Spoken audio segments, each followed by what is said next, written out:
Today we're going to be talking about protection, and not this type of protection, this protection right here. How many years ago was it that we came out with this helmet? Was it like 5 years ago? How long do you think it was?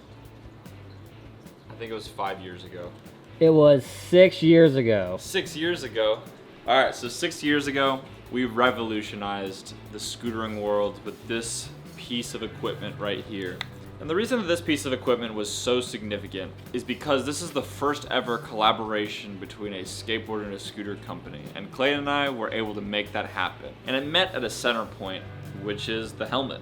At the time in scootering, the most preferred helmet was the Bucky helmet. And don't get me wrong, those helmets look fire. But there was a crucial downfall of those helmets. They didn't actually protect you. They were just plastic with some foam in it. And this is essentially plastic with some foam in it, but this foam has a lot more thought put into it. The reason that S1 helmets are so great is because they're certified. And when we made our collaborated helmet, we didn't want anything less than the best. So we decided to partner with S1 because they had a really cool looking helmet that was also certified.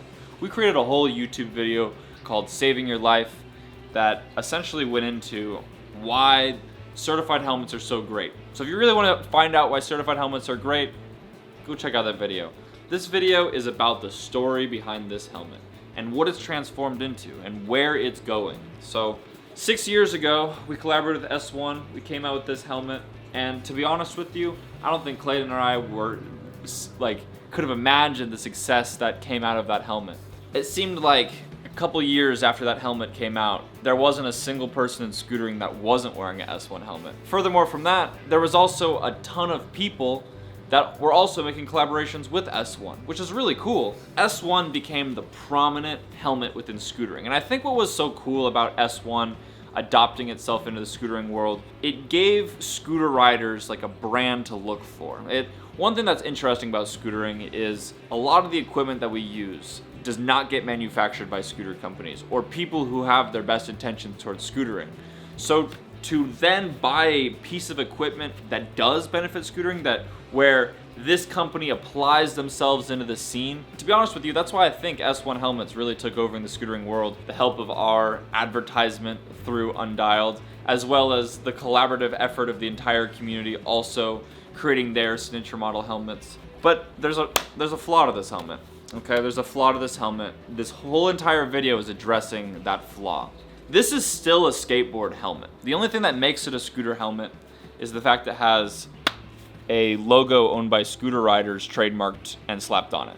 Aside from that, blue isn't a scootering color, black isn't a scootering color. These are just random colors. You know, if this had a different logo on it, it could very well be a skateboard helmet.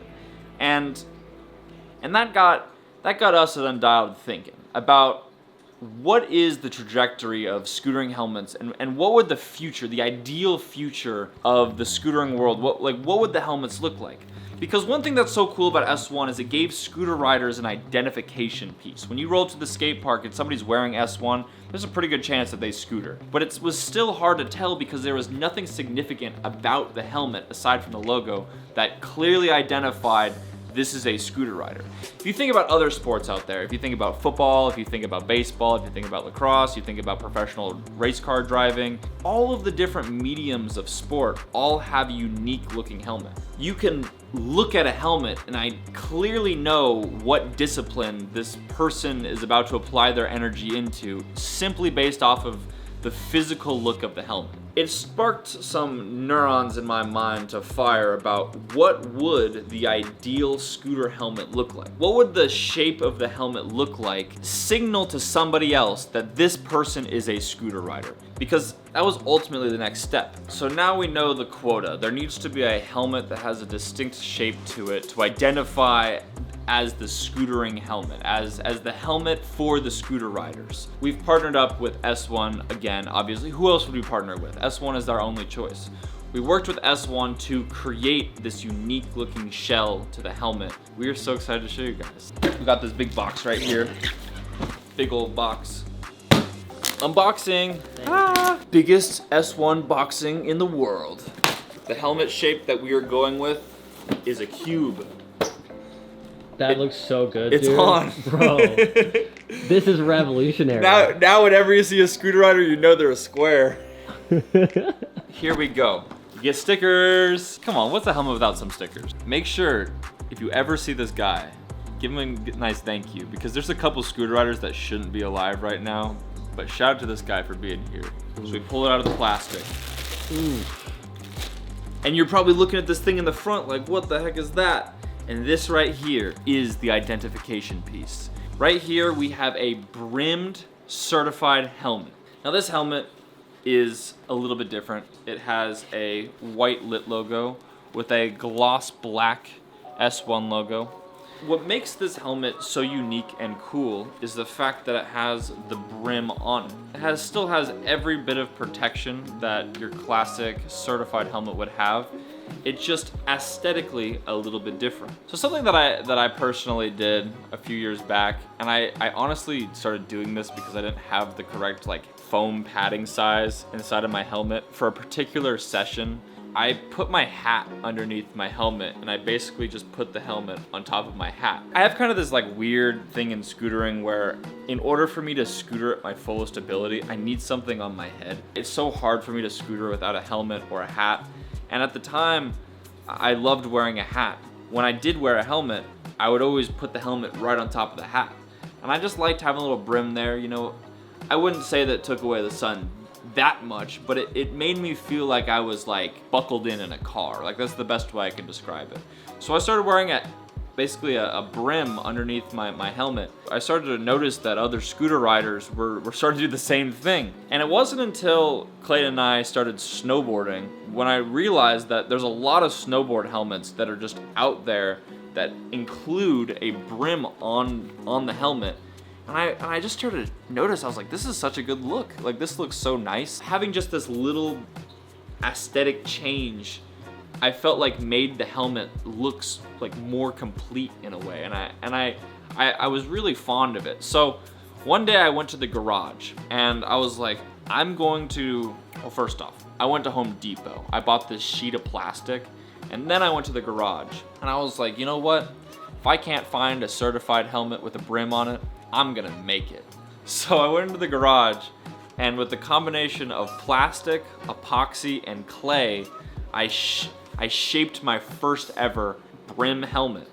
And then I painted it all cohesively one color, so that way it wouldn't look like it was all tacked together, but it totally was. And I created a sample. And this sample initially got a very good response from people. I remember whenever I would wear it, people would be like, wow, what helmet is that? This is such a cool helmet. And I realized that I personally liked how I looked in videos more when I had the brim helmet on than if I was to wear just a helmet with no brim. So I go to S1 and I'm like, listen here. We're gonna be making a brim helmet, and it's gonna be the Lit Helmet V2. And they were like, I don't know about that one, Will. How about this? You send us your helmet. I was like, okay, I'll send you the helmet. So then I send them the helmet. Next thing you know, they send me a helmet back. But this time, it's literally a 3D printed version of a shell with the foam inside. But it was literally a mock-up of this helmet. Next thing you know, S1 says that they have a delivery after we approved the 3D printing, and this is what we came out with. This is the helmet. And the entire mission of this helmet is really to empower scooter riders. The reason that I say that is because I feel like one thing that's difficult about scootering relative to other action sports is there is not a lot of identification pieces within scootering to signify to people in the outside world that you are a scooter rider. Sure, brands make t-shirts. Sure, there's scooter brands within clothing scooter brands within the scene that make clothing such as jackets. There's even pants being made now. In the past, we had shoes. There's no real shoe manufacturers anymore. What I'm trying to say is there's not a lot of pieces of hard and soft good that you can wear when you're not scootering or wear while you're scootering to show that you are down for scootering. This right here, the entire mission behind it is to give another piece of validation to scooter riders that scootering is solid and scootering is here to stay.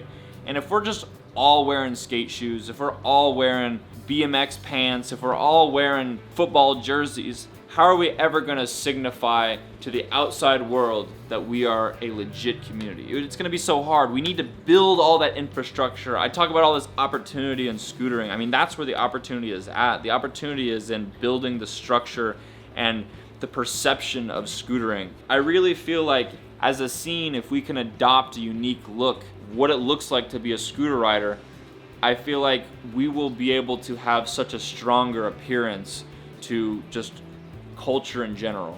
So that's basically the founding story of this helmet. The real goal of this helmet is to have future brands position themselves and use a similar look to further the growth and perception of freestyle scootering. So over the course of Undialed, Will and I have really learned that scootering is built off friendships. That's why Outlet became a thing, because it wanted to generate more friendships, and really that's why Undialed was started from the very beginning, and why we created DIY projects, tutorial videos. It's to bring your friends together to all learn something together, whether you're doing a project, you're painting a scooter, doing something as friends. With that in mind, when you go to the Instagram account at Undialed, to win one of these helmets, you need to tag your best riding homie. That's all you gotta do, and we're gonna pick 2 of you guys, so 4 people are gonna win helmets. But luckily, black is not the only color. We have black, we got blue, and this thing is sexy. And same thing with the S1, it has the blue, so it's very subtle. Finally, we have the gray helmet. So, whenever you are chosen, you can pick between black, blue, and gray. Go over to our Instagram page. Good luck, thanks for watching the video, and get yourself an S1 helmet. Peace.